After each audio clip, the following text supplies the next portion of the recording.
Мы были одними из самых крупных покупателей зерна, пшеницы.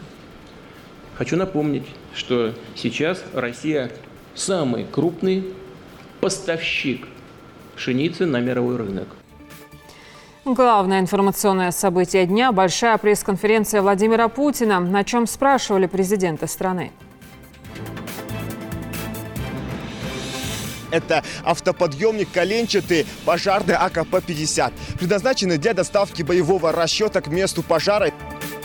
Спасатели в деле. Итоги работы системы предупреждения и ликвидации чрезвычайных ситуаций сегодня подвели в Центре образования МАГАСа. Можно повесить и чайник, и кастрюлю, но также будет мангал, он будет стационарный.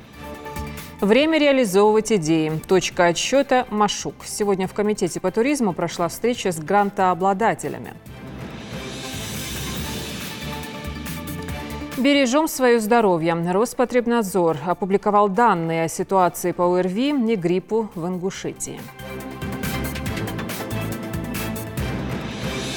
Сегодня погода благоволит гостям из нашей республики. И все же пора двигаться дальше. Через горный Цейломский перевал туристы направляются в Жиравское ущелье. В канун открытия зимнего туристического сезона на курорте Арымхи для представителей СМИ провели инфотур по живописным местам.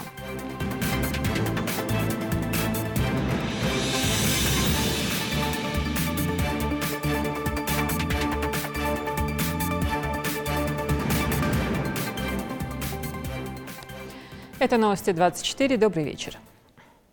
Все внимание сегодня было приковано к ежегодной большой пресс-конференции Владимира Путина, которая прошла в Центре международной торговли. На посту президента он отвечал в прямом эфире на вопросы журналистов в 15-й раз. Временного лимита мероприятия не имеет, обычно оно длится не менее 3 часов. В этом году 4 часа 19 минут. Светлана Томова об этом подробно.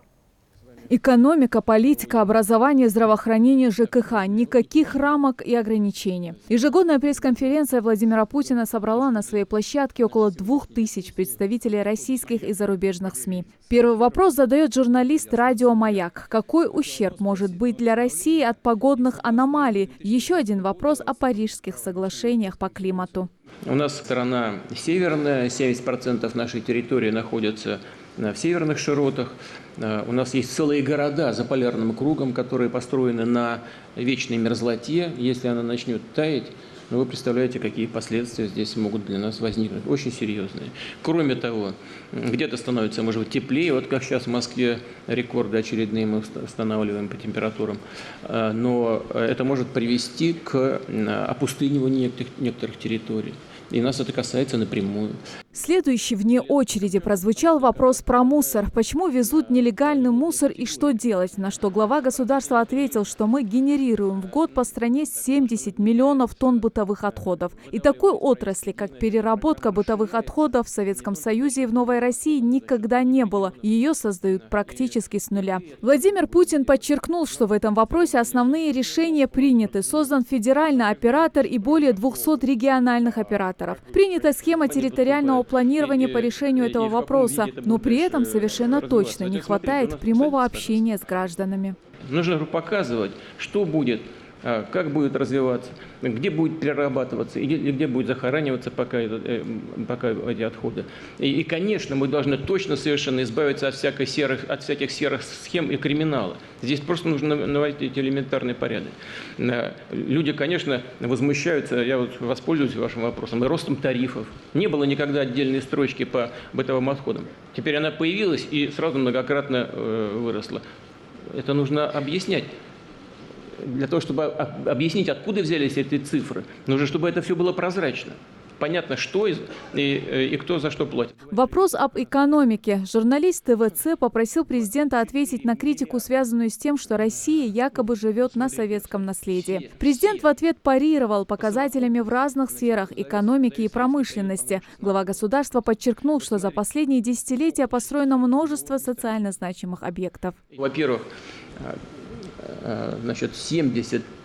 75% производственных мощностей в перерабатывающей промышленности созданы с 2000 года. 12 средняя средний возраст машины и оборудования в перерабатывающей промышленности 12 лет. Понимаете? Это о чем говорит? Это говорит о том, что сделано за последние десятилетия. Но далеко это не все. Вы сказали там про аэропорты. 3 новых аэропорта построены. 45 полос, если говорить о транспорте. По-моему, где-то 12 новых вокзалов. Десятки модернизированные, с глубокой модернизацией проведена эта работа. Значит, у нас вдвое возросло количество федеральных трасс в нормативном состоянии. Вдвое. Было, по-моему, там 39 с чем-то тысяч километров, сейчас 80 с лишним. Значит, вот очень яркий пример – это, конечно, сельское хозяйство. Как вы помните, здесь много людей уже старшего поколения хорошо помнят. Советский Союз был всегда покупателем зерновых. Мы были одними из самых крупных покупателей зерна, пшеницы. Хочу напомнить, что сейчас Россия самый крупный поставщик пшеницы на мировой рынок.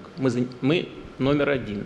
Журналист УРА.ру задал вопрос про медицину. Он касался больших очередей к врачам и серьезной разницы в зарплатах у медработников. Путин отметил, что уровень зарплат в медицине выше, чем в других социальных сферах. В целом модель здравоохранения развивается удовлетворительными темпами. Ее лучше не трогать, заявил президент. При этом глава государства признал, что определенные проблемы существуют. Что можно сделать внутри, и можно ли что-то сделать внутри существующей системы? Конечно, можно. Но смотрите, первое, вы сейчас об этом сами сказали. У главврача может быть одна зарплата, у рядовых врачей совсем другая. И первое, что надо сделать, надо избавиться от этой несправедливой дифференциации. Раз. Теперь нужно, безусловно, изменить базовую ставку постоянного оклада. Она сейчас в регионах у нас разнится от 30 до 50%. Нужно сделать ее единый подход по всей стране. Так же, как нужно создать единый подход к стимулирующим выплатам. Я бы хотел 2 слова сказать все-таки о наших мероприятиях, которые мы наметили в области первичного звена здравоохранения. Все-таки договорились выделить на эти средства дополнительно к текущим расходам на медицину и дополнительно к тому, что предусмотрено в национальном проекте, а деньги в основном пойдут на приведение в порядок основных фондов, приобретение техники и транспорта. Значит, это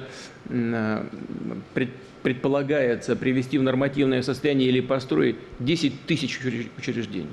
Президент также прокомментировал отстранение российских спортсменов. Он назвал решение ВАДА несправедливым и не соответствующим здравому смыслу. Ни в одной правовой системе мира ничего подобного никогда не было в истории человечества, чтобы наказывали за один эпизод дважды. Их решение противоречит Олимпийской хартии, подытожил глава государства. Любое наказание должно быть индивидуальным.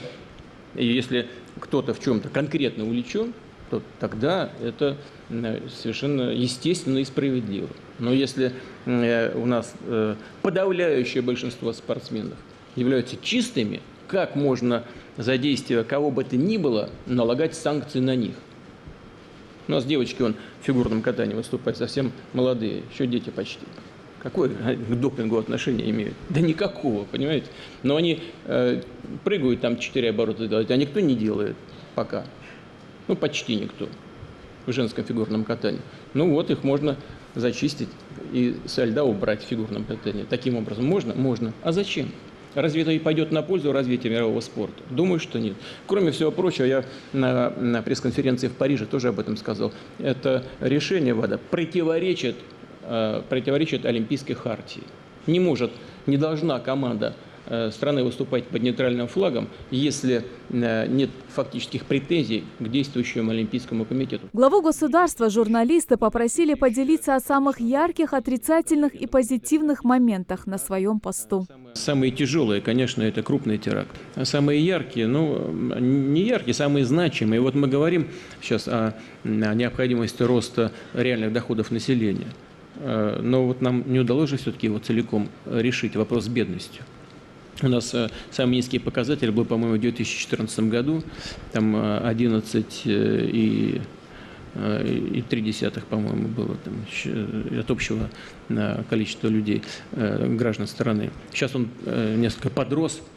По цифрам вроде так не очень заметно, но за этими цифрами же люди конкретные стоят. Поэтому это самый главный вопрос, который нам нужно решать. Но в целом, я вот хочу сказать, в целом, все-таки, если мы посмотрим на 2000-е, что сейчас, это почти две разные страны. Много говорили и о международных отношениях. Зарубежные СМИ интересовались в основном позицией России в развитии связи с Китаем, Турцией, Японией, налаживанием контактов с Америкой. 4 часа и 19 минут глава государства отвечал на самые разные вопросы. Завершая пресс-конференцию, Владимир Путин поздравил присутствующих с наступающим Новым годом. Светлана Томова, Новости 24.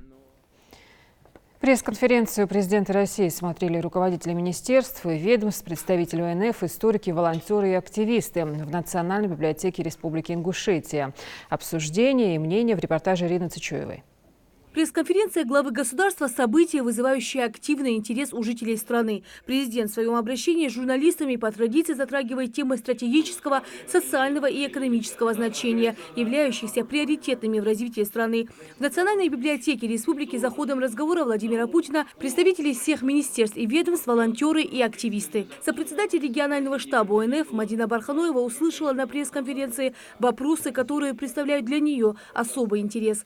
Мне, например, конечно, как врачу понравились вопросы, касающиеся здравоохранения. То, что вот и демографию сейчас вот буквально обсуждают, да, и вот тот ракурс вопроса, то, что на развитие здравоохранения дополнительный объем финансирования, там более 550 миллиардов дополнительное финансирование здравоохранения в следующем году планируется. Это говорит о том, что будет заметное развитие. И, наверное, это первичное звено. В основном будет улучшаться состояние первичного звена. Я думаю, что каждый сегодня, кто сидел здесь, услышал интересующие его ответы и касаемо нашей страны, и касаемо внутренней и внешней политики. Я думаю, что такой живой и интересный диалог был. Несколько вопросов для себя я, конечно же, так взяла на заметку. Скажите, какие? Вопрос по поводу Украины, Луганска. Все-таки мир – это, по-моему, на сегодняшний день самое главное, что должно интересовать и что интересует нас всех. Образование, здравоохранение, внешняя и внутренняя политика государства. 15-я конференция не обходит острые вопросы, имеющие особое значение для страны и для ее жителей. Историк-архивист Весенгерей Тангеев считает, что президент, отвечая журналистам не только российских, но и зарубежных СМИ, был лаконичен и понятен, учитывая, что многие вопросы носили спорный характер. Это фирменный стиль разговора Владимира Путина. Корреспонденты телевидения, радио, газет, журналов задают вопросы, не только касающиеся достижений, успехов, но прежде всего, какие трудности, какие проблемы волнуют граждан России. Это и вопросы, касающиеся развития экономики нашего государства, вопросы, связанные с политикой, социальной политикой государства, медицины, образования. Это вопросы, касающиеся внешней, внутренней политики, вопросы, связанные с обороноспособностью страны и боевой мощи вооруженных сил. Но мне, как человеку, как гражданину нашей республики, импонирует то, что глава государства не обходит острые вопросы, не пытается сгладить как-то трудности, проблемы, которые существуют на пути нашего движения вперед. На большой пресс-конференции уже во второй раз прозвучал вопрос о пенсии. Член ревизионной комиссии ОНФ Руслан Халухаев уверен, поддержка пенсионеров гарантирована президентом. Когда задали вопрос о пенсионной реформе, что много толков то, что принято или будет еще меняться реформа, он сказал конкретно, никаких вопросов, связанных с новой реформой, не будут. А то, что имело некоторые вопросы, связанные с накоплением, это, говорит, рабочие моменты Минфина России и всего лишь. Это многих успокоило. После главного события собравшиеся обсудили основные тезисы пресс-конференции. Ирина Цычуева, Джамалил Тамасханов, Новости 24. 20 декабря начнется процедура выдвижения кандидатур в состав общественной наблюдательной комиссии в местах принудительного содержания. В соответствии с федеральным законом Совет Общественной палаты России рассматривает заявления и иные материалы, поступившие не позднее 60 дней со дня уведомления начала процедуры. С порядком образования общественной наблюдательной комиссии, образцами необходимых документов и рекомендациями по выдвижению кандидатов можно ознакомиться на сайте Общественной палаты России в разделе ОНК «Общественный контроль в местах принудительного содержания». Дополнительную информацию можно получить по телефону, который вы сейчас видите на своих экранах. 313 пожаров унесли 8 человек, повлекли материальный ущерб в 16 миллионов рублей. Это данные за год по республике Ингушетия. Сегодня в Центре образования МАГАСа подвели итоги работы территориальной подсистемы Единой государственной системы предупреждения и ликвидации чрезвычайных ситуаций Ингушетии. После провели церемонию награждения отличившихся сотрудников МЧС и объявили результаты конкурса «МЧС глазами детей». Все подробности у Зелимхана Калоева. Демонстрация сил и возможностей. По легенде, учения в кабинете информатики произошло возгорание после короткого замыкания. Сигнал тревоги, эвакуации и 2 единицы пожарной техники. Счет идет на минуты. Ингушские пожарные вытаскивают оставшихся в зоне риска школьников. С такими случаями спасателям приходится сталкиваться каждый день. Более 20 единиц техники, как пожарная, так и спасательная. Все службы РСЧС сосредоточены на одной площадке. Здесь также представлена техника, которая в регионе в единственном экземпляре. Это автоподъемник коленчатый пожарный АКП-50. Предназначенный для доставки боевого расчета к месту пожара и спасения людей на высоте до 50 метров при чрезвычайных ситуациях. Конструкция автоподъемника позволяет выполнить работы в условиях ограниченного для маневрирования пространства. Также этот КАМАЗ оснащен аварийным насосом. С начала этого года в Ингушетии зарегистрировано 313 пожаров, в которых погибло 8 человек, в том числе 3 детей. Травмировано 15 человек. Материальный ущерб в результате пожаров составил почти 16 миллионов рублей. К сожалению, еще раз повторюсь, увеличилась гибель людей. С целью предупреждения чрезвычайных ситуаций природного техногенного характера предложена работа была по актуализации, разработке и сопровождению, принять по всей вертикали нормативно-правовых документов.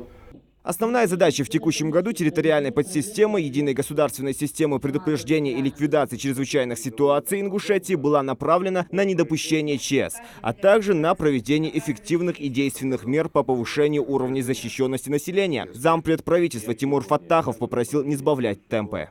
В текущем году в результате проведенной плановой предупредительной работы территориальной подсистемы удалось снизить количество возможных чрезвычайных ситуаций на территории республики.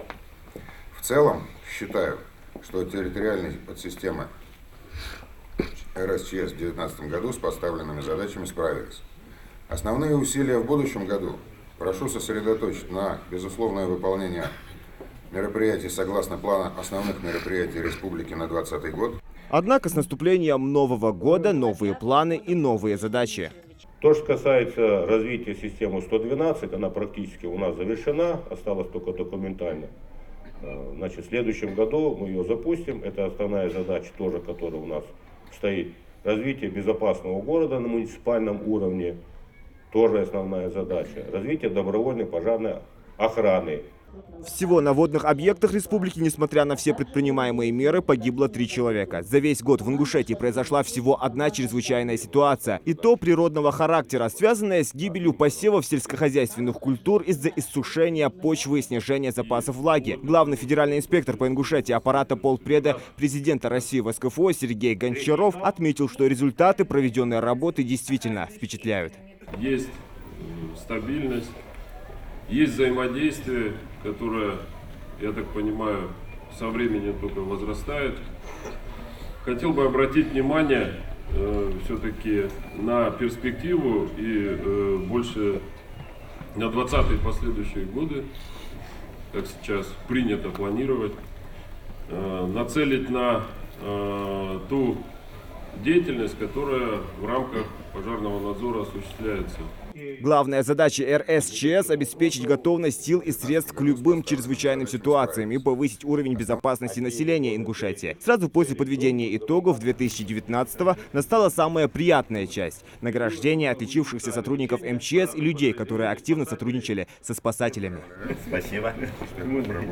Ташкова Марет Магомедовна, директор государственного бюджетно-образовательного учреждения Центра образования города Магаз. К подведению итогов в Центре образования Магаса подготовились основательно. Ребята представили целое подворье из поделок ручной работы. Здесь же стали известны результаты конкурса МЧС глазами детей, объявленного главным управлением. Первый, наверное, диплом, да, в жизни?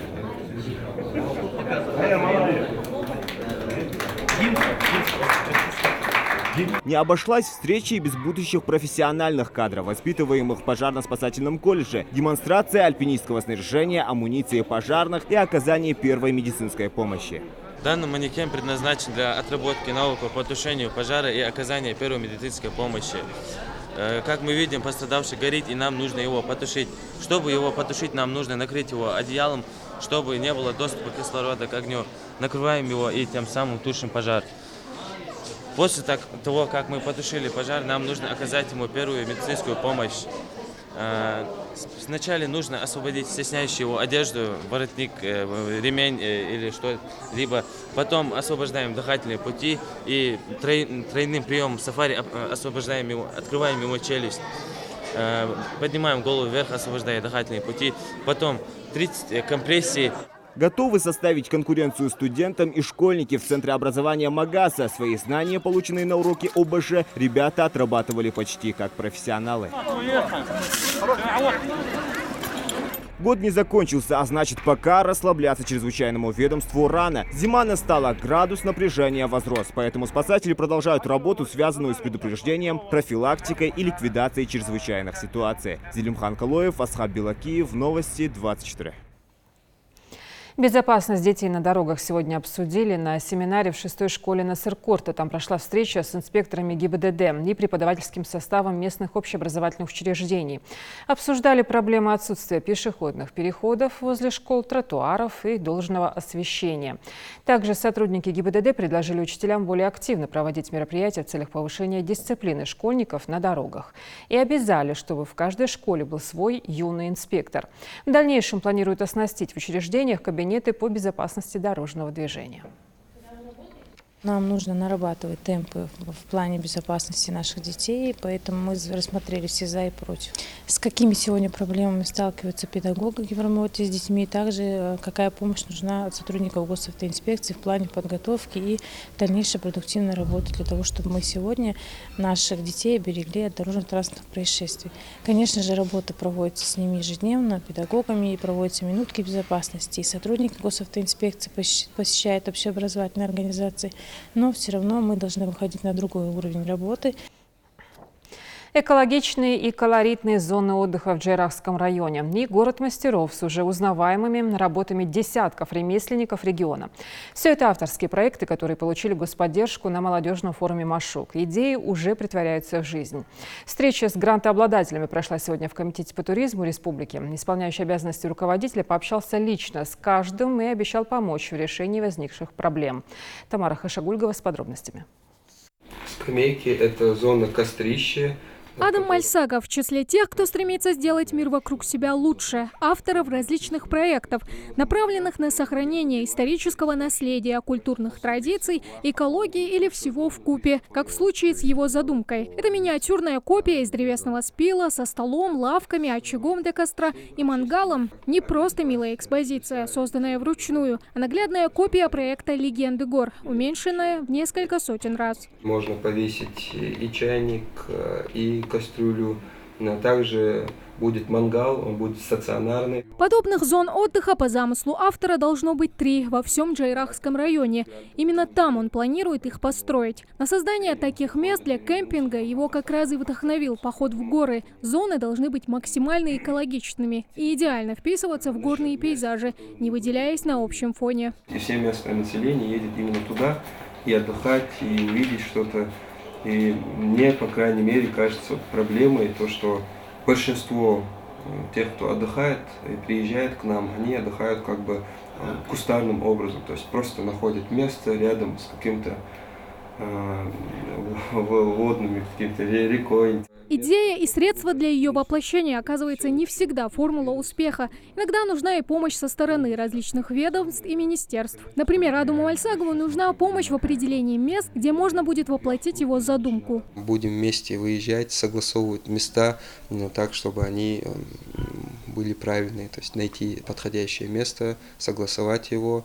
После этого нам также понадобится информационное сопровождение проектов и, наконец, сами зоны, они открытые, бесплатные, то есть не носят коммерческой составляющей, и поэтому необходимо их обслуживание. То есть мы построим, уедем, и нужно так, чтобы с них на территории этих зон именно обслуживание было, вывозили мусор. Еще один машуковец и еще один Адам. Только не Мальсагов, а Галаев. Его детище «Город мастеров» стал одним из лучших на молодежном форуме «Машук» в этом году. А ведь первым его проектом была Ассоциация ремесленников республики, которая насчитывала только 5-6 человек в начале своего становления 1,5 года назад. А уже в этом году, благодаря выигранному гранту, она смогла разрастись до масштабов городка, где свое творчество представляют уже более 100 человек. Ремесленник, он не показывает просто там башню, например, да.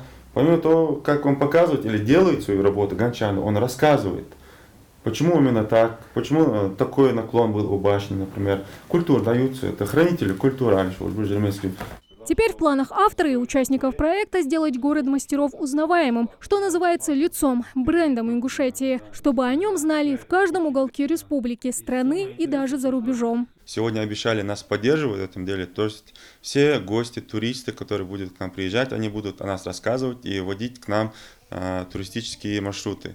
В дальнейшем, с своей стороны, мы сделаем так, чтобы любой наш гость, когда он будет после мастер-классов, мероприятий уходить, как минимум был в хорошем настроении и с подарком и памяти о нашей республике, а как максимум смог стать тоже ремесленником. Не все машуковцы сегодня смогли прийти, сетуют в комитете, но тем, кто пришел и придут потом, здесь постараются помочь. Очень воодушевили и, в общем, надежды и перспективы развития туризма определили как они для себя, так и мы. Надеемся, что в ближайшее время, сейчас договорились, ежемесячно будем встречаться с ними и пытаться постепенно, пошагово продвигать их проекты на отличный результат. На достигнутых договоренностях здесь не собираются останавливаться. Комитет по туризму и дальше будет сотрудничать с активной молодежью, которая намерена преобразовывать свою республику с каждым годом в лучшую сторону. Тамара Хшагульгова, Магомед Белакеев, Новости 24. Роспотребнадзор опубликовал данные о ситуации по ОРВИ и гриппу в Ингушетии. Показатель заболеваемости в Ингушетии составляет 3,9 на 10 тысяч населения. Об этом сообщила пресс-служба регионального управления Роспотребнадзора. На период подъема заболеваемости гриппом и ОРВИ в медицинских учреждениях создан необходимый запас противовирусных препаратов, дезинфицирующих средств и средств индивидуальной защиты органов дыхания. В регионе против гриппа привито около 50% от численности населения. Ситуация по ОРВИ и гриппу находится на контроле Управления Роспотребнадзора по Ингушетии. Завтра официальное открытие зимнего туристического сезона на курорте Арымхи. Джейракский район посетят тысячи российских и иностранных туристов. Свежие трассы, насыщенный воздух, живописная природа – все это, безусловно, увлечет даже самого искушенного экстремала. Путешественники смогут по достоинству оценить и объекты древнего зодчества, средневековые башенные комплексы. В канун открытия сезона представители курорта провели инфотур для представителей СМИ, туроператоров и блогеров. Микаил Тангеев расскажет. Ради зрелищной фотографии этим смельчакам не страшны никакие скалы и обрывы. Первое место, куда прибыли гости нашей республики, это Цейломский перевал. Ни одна камера в мире не способна в полной мере передать всей красочности этого места. Также и туристы не могут в полной мере описать свои эмоции и впечатления при виде этих живописных пейзажей. Тут главное не бояться и просто наслаждаться, наверное, видом и не бояться, и все. Вот у меня первое, мне казалось, что я даже не залезу на это, а вот когда начинаешь, уже нет, назад не остановить. Дышится нереально круто. И можно совет, Если вы идете в горы, не одевайтесь тепло, а надевайте перчатки.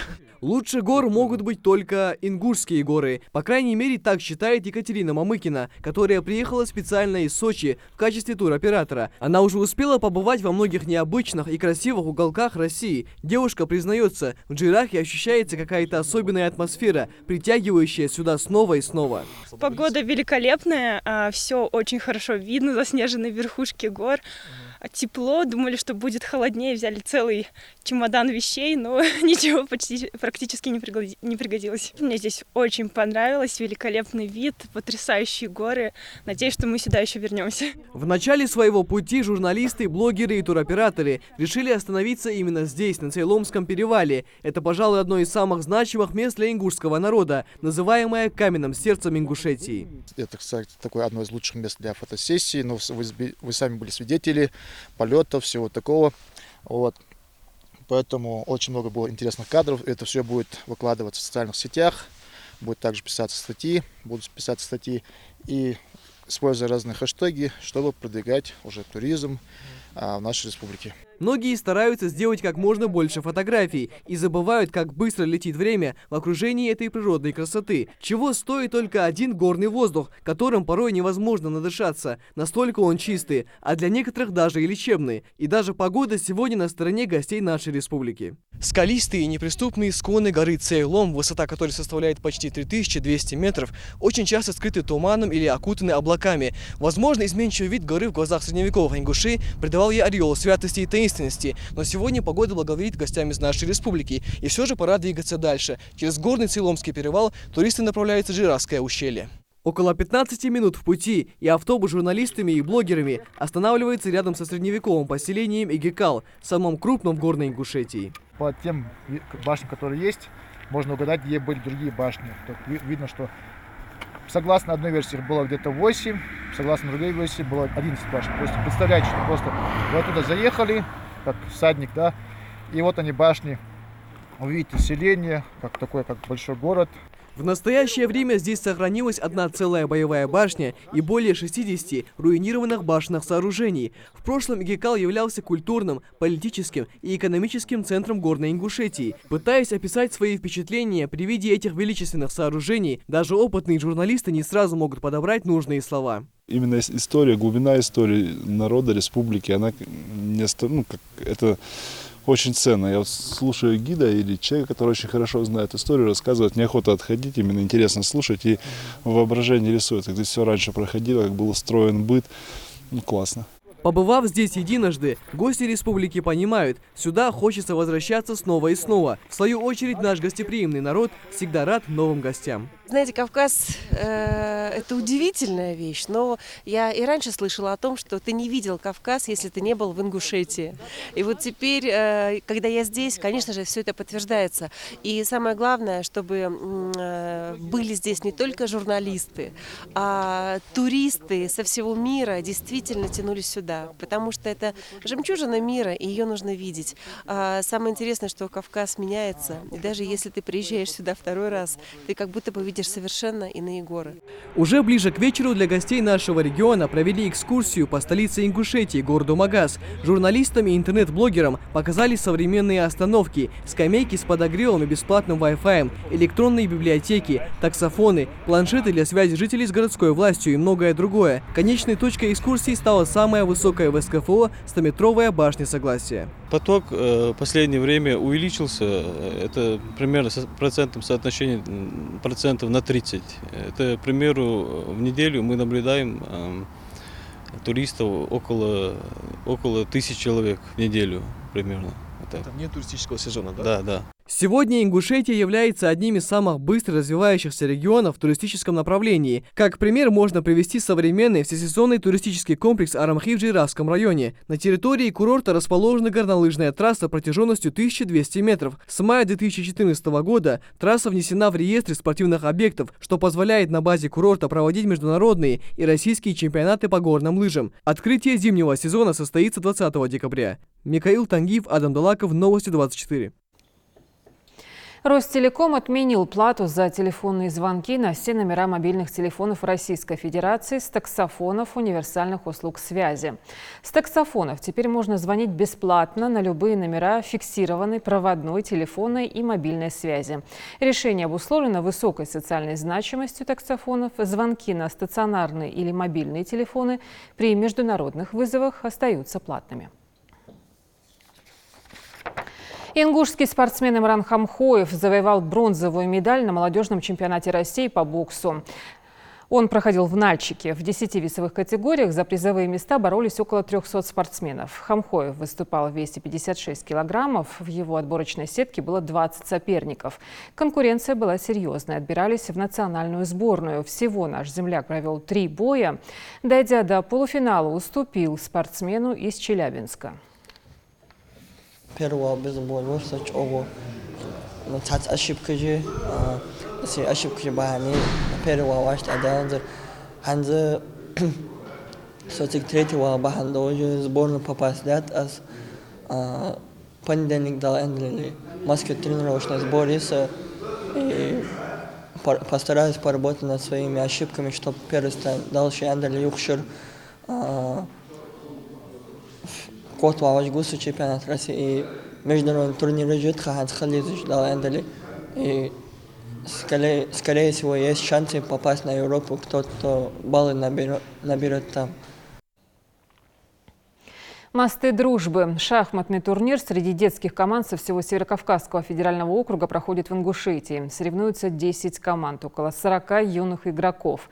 Мероприятие проходит при содействии фонда поддержки спортсменов клуба «Ади Ахмат». Репортаж Харуна Аздоева.